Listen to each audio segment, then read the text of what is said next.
pequeno não entendia. Uma coisa é certa, quem continuou não conseguiu dar continuidade da forma como era. Então eu gostaria de chamar nossa querida Márcia Pacheco aqui, por favor. Nossa diretora. A senhora vai ter que dar um depoimento. Vai ter que dar um depoimento. Porque vocês não sabem. Exatamente. Segredos de Estado.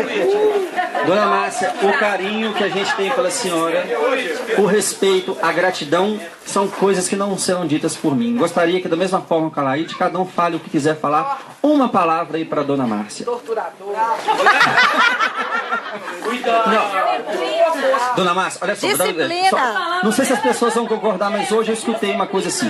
Nós tivemos uma professora que chamava Ana Lúcia, de matemática. A professora Ana Lúcia, que hoje ela foi lembrada por vários colegas aqui, que ela torturava, você vai falar a palavra torturadora, ela torturava e ela tinha prazer em torturar e demonstrava o seu prazer. Eu que digo. Era algo meio sadomasoquista assim, né? Não é? Não é? Já a senhora não era isso, a senhora era de autoridade mesmo, era de respeito. Então, pessoal, vamos soprar aí o que vem ao coração. Uma palavra para Dona Márcia. Disciplina. Valores. Oi? Dedicação. Valores, dedicação. Exemplo. Responsabilidade. Respeito. Respeito. Fuca abraço.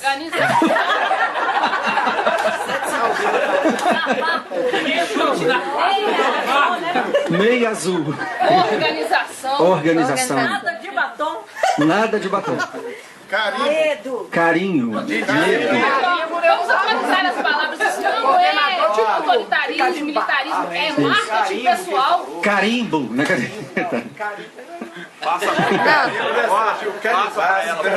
Para mim, Dona Márcia, a senhora era idealizadora. No nosso país faltam pessoas que têm um ideal, que assumem esse ideal e vão até em cima dele. Talvez hoje as pessoas imitarem coisas isoladas não deem muito certo. Mas ninguém melhor do que a senhora para falar isso. Determinado. Vocês entraram, o colégio já estava formado, né?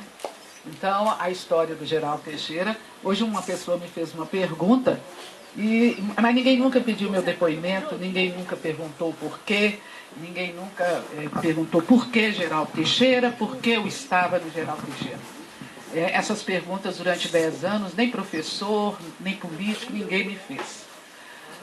A história minha com Geraldo Teixeira foi uma questão de justiça social, e vou explicar por quê. Eu trabalhava no São Cristóvão como professora de português, era supervisora pedagógica do Colégio Marconi, e então eu estava num nível muito elevado em termos de educação. Quando o professor Guilherme foi secretário municipal de educação, eu era assessora dele. Foi nesse momento que surgiu o Geraldo Teixeira.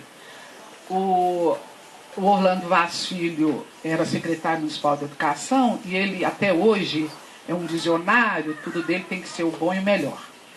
Então ele procurou, nesse tempo eu ainda era supervisora pedagógica, trabalhava junto com o diretor do Marconi. Ele chegou na nossa sala, mandou me chamar e diz o seguinte: eu quero construir em Belo Horizonte uma escola que seja referência no Brasil, em termos de instalação, de ensino e tudo. Mas quero, professor Guilherme, que o senhor seja o diretor dela, porque ele já dirigia o Marconi, o São Cristóvão, a Norina de Barros e a Escola Municipal Salgado Filho. Nós éramos 4 escolas que nós coordenávamos. E eu quero que o senhor seja o diretor dela. Aí o professor Guilherme falou, mas eu quero uma escola, quem pode me dar uma ideia de escola? Aí o professor Guilherme falou, Márcia, senta ali naquela mesa e desenha, faça um desenho de uma escola ideal para você, porque você estudou no colégio municipal, formou e vive dando aula, então você sabe, e administração. Aí vieram os arquitetos da SUDECAP na época, que era o órgão da prefeitura que construía as escolas. E nós sentamos e eu fui falando, corredores largos para as crianças não caírem na escada. Eu quero uma cantina que seja um tipo de restaurante, como era o nosso. Eu quero uma quadra, eu quero que ela coberta, porque tempo de chuva eu preciso que os meninos... Eu quero salas amplas, eu quero bem ventilação, coisas que não tem. Eu quero uma sala confortável para os professores, com banheiro, porque no Marconi não tinha, era uma sala do tamanho aqui. Então, aquele meu ideal de escola, eu fui falando para os arquitetos. E eles foram desenhando. Tudo bem. Eu não sabia que Geraldo Teixeira estava sendo construído. Eu continuava a minha vida lá no Marconi. De repente, me avisaram que estava sendo inaugurado a escola Geraldo Teixeira da Costa, que eu não gosto do nome até hoje, pela história da pessoa. E ele... eu falei, uai, mas está inaugurando? Em que ano que foi, dona Marta? Foi em 79. A Laíde tem mais memória do que eu. Foi inaugurado. Eu falei, uai, professor, o senhor não me chamou? Eu queria ver, é aquilo mesmo? Ele falou, é aquilo mesmo que você falou. Eu falei, mas que diabo, eu que idealizei, mas os arquitetos é que ganharam a fama. Ele falou, não, deixa pra lá, não esquenta isso não, vamos trabalhar. E inauguraram. E eu me lembro que depois me contaram que na inauguração chamaram os meninos todos das escolas no entorno e deram a eles caviar. E os meninos pisavam em cima do caviar, porque eu não sabia o que era aquilo. Falei, professor Guilherme, isso é um absurdo. Tinha que ter oferecido os meninos Coca-Cola que eles gostam, um cachorro quente, coisas que uma criança gosta, uma pipoca, uma batatinha frita. Não, mas ali estavam pessoas ilustres. Quer dizer, até a festa de inauguração do Geraldo Teixeira não foi feita para nós, o povo. Foi feita por uma elite. Tudo bem. Passado algum tempo, o prefeito de Belo Horizonte era o Maurício Campos. E eu estava trabalhando com o professor Guilherme na secretaria. E eles vieram com um problema sério, porque tudo do político era problema sério. O Geraldo Teixeira ainda estava com 1000 pedreiros lá na época, ainda em acabamento. E o Maurício Campos colocou para o professor Guilherme, que era o secretário de Educação, que ele estava com 900 crianças, que eles não estavam dando nem aí para elas, que era daquelas escolas ali, Céu Azul, Antônio Ferreira, aquela turma ali. E eles não sabiam onde colocá-los. E os pais estavam pressionando, politicamente os pais estavam pressionando. E ele precisava de uma solução, onde colocar os meninos. E foi aquela confusão. Não tinha professor, os professores estavam fazendo concurso. E o que ele ia fazer com os meninos? E os meninos... Aí eu fui fazer uma visita na escola, lá na construção, porque eu não sabia que estava sendo construída. Aí eu fiquei encantada com a escola.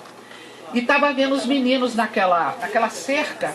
Os meninos tudo lá com o olhinho brilhando. Os pais iam todos os dias, levavam os meninos para a cerca. Porque alguma coisa tinha que ser feita.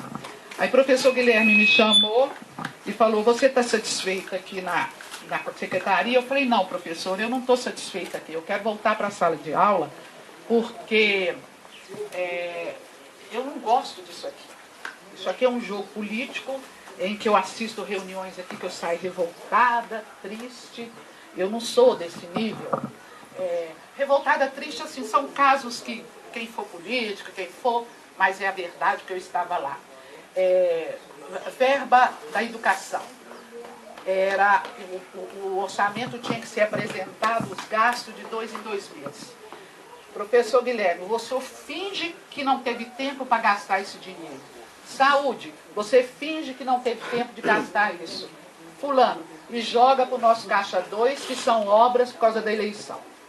Isso me revoltava profundamente. Eu estava numa elite, eu dava aula no Marconi, mas eu dava assessoria no Salgado Filho, que era um bairro de Bota.